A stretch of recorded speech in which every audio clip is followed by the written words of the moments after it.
Assalamualaikum warahmatullahi wabarakatuh. Hai, kelas 11 TKJ.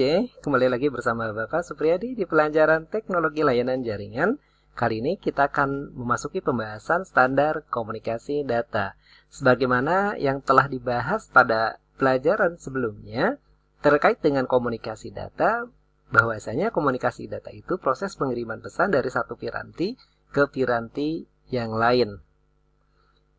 Nah, agar proses komunikasi satu piranti dengan piranti lain terjalin, ya, di mana piranti atau perangkat-perangkat atau hardware atau device itu berbeda-beda, ya, dan banyak vendor atau perusahaan-perusahaan yang membuat produk, ya, baik itu untuk smartphone, laptop, tablet, ya, atau peralatan-peralatan yang lainnya, ya, dan masing-masing memiliki kelebihan dan kekurangan, keunggulan atau memiliki karakteristik yang berbeda-beda tentunya. Nah, bagaimana supaya setiap device atau setiap hardware itu satu sama lain walaupun berbeda perusahaan yang membuatnya, berbeda vendor yang mengembangkannya, satu sama lain bisa saling komunikasi. Ya, bisa jadi si A memakai smartphone merek Anu, ya, si B memiliki smartphone dengan merek yang lain. Nah, bagaimana setiap smartphone atau laptop atau device atau hardware apapun yang dikembangkan oleh beberapa perusahaan yang berbeda-beda tadi bisa saling komunikasi. Nah, disinilah letak pentingnya standar terhadap komunikasi tadi. Nah, seperti apa penjelasan tentang komunikasi data? Oke, ikuti terus pembahasan tentang standar komunikasi data dalam pelajaran teknologi layanan jaringan. Bagi kalian yang belum subscribe, silakan subscribe. Dan jangan lupa untuk klik like-nya dan insya Allah bermanfaat, silakan share sebanyak-banyaknya. Oke, kalau sudah, kita akan lanjutkan ke pembahasan berikutnya terkait dengan standar komunikasi data. Baik, analogi sederhananya seperti ini ya. Ya, betapa pentingnya adanya sebuah standar dalam komunikasi, ya. Coba bisa dibayangkan, ya, ketika Allah Subhanahu wa taala menciptakan manusia bersuku-suku, berbangsa-bangsa dengan bahasa yang berbeda-beda, satu sama lain, ya, memiliki perbedaan bahasa, ya, dan tentu saja, ya, ketika misalkan kita, ya, berkomunikasi dengan orang Arab, ya, sementara misalkan orang Arab nggak ngerti bahasa Indonesia, orang Indonesia nggak ngerti bahasa Arab. Atau sebaliknya dengan orang Inggris, atau dengan Afrika, orang dengan Thailand dan sebagainya, gitu ya. Nah, ketika tidak ada kesamaan bahasa, maka sulit untuk komunikasi. Artinya apa? Tidak ada pesan yang bisa disampaikan dari satu orang ke orang yang lain, ya, karena tidak adanya kesamaan standar dalam komunikasi tadi. Nah, sederhananya analoginya kira-kira seperti itu. Nah, standar dalam komunikasi yang dimaksud adalah manusia dengan manusia, maka standarnya adalah bahasa. Nah, karena itulah kemudian supaya komunikasi itu terjalin harus ada satu kesamaan bahasa. Nah, dibuatlah standar, ya, bahasa internasional, misalkan menggunakan bahasa Arab atau menggunakan bahasa Inggris. Nah, hal ini juga terjadi, ya, dengan komunikasi yang menggunakan perangkat atau yang kita kenal dengan komunikasi data. Ya. Jadi, ketika hardware atau perangkat keras, apapun itu namanya, entah itu smartphone atau itu laptop, ya, atau peralatan-peralatan yang lainnya, ketika dibuat oleh vendor, ya, maka tentu satu dengan yang lainnya berbeda-beda, ya. Nah, ketika satu dengan yang lainnya berbeda-beda dan masing-masing memiliki hak paten terhadap hardware yang dikeluarkan tadi, ya, karena itu kemudian supaya satu hardware yang dikeluarkan oleh vendor yang satu dengan vendor yang lain bisa saling komunikasi, maka perlu adanya sebuah standar dalam komunikasi tadi. Nah, standar yang dimaksud adalah aturan. Ya, aturan, ya, di dalam komunikasi data disebut juga dengan protokol.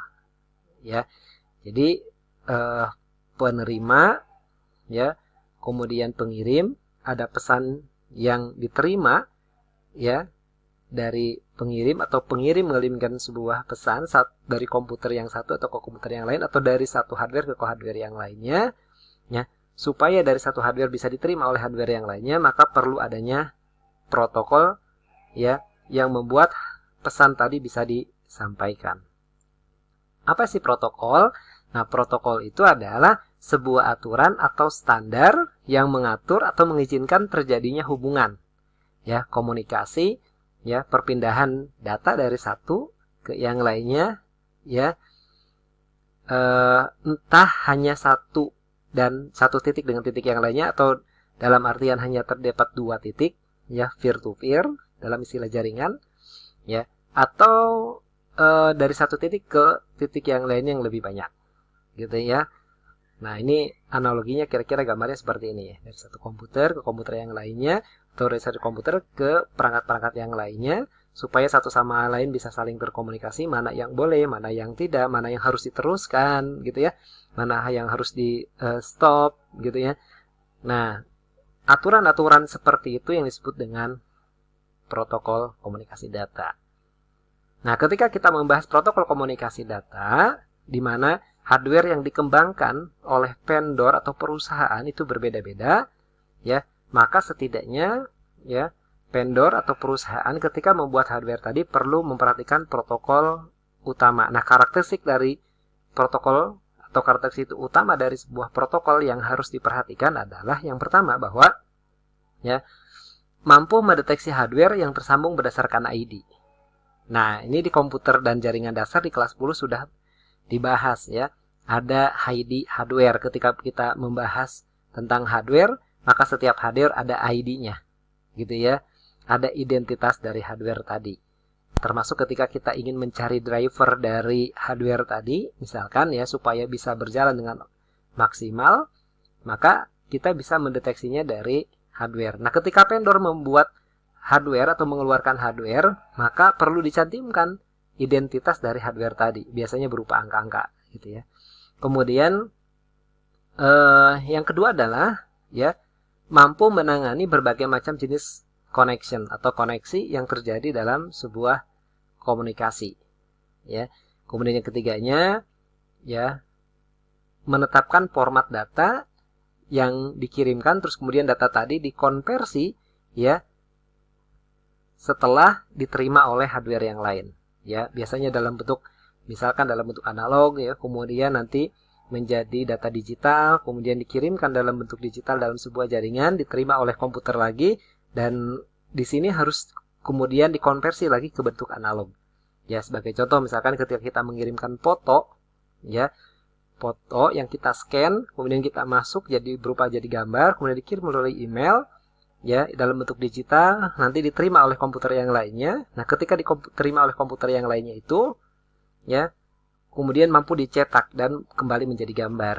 Nah, itu diantaranya karakteristik utama dari sebuah protokol yang ketiga. Yang keempatnya, ya, memberikan sebuah logika deteksi kerusakan terhadap paket data yang dikirimkan dan bagaimana proses penanganan terhadap kerusakan data tadi.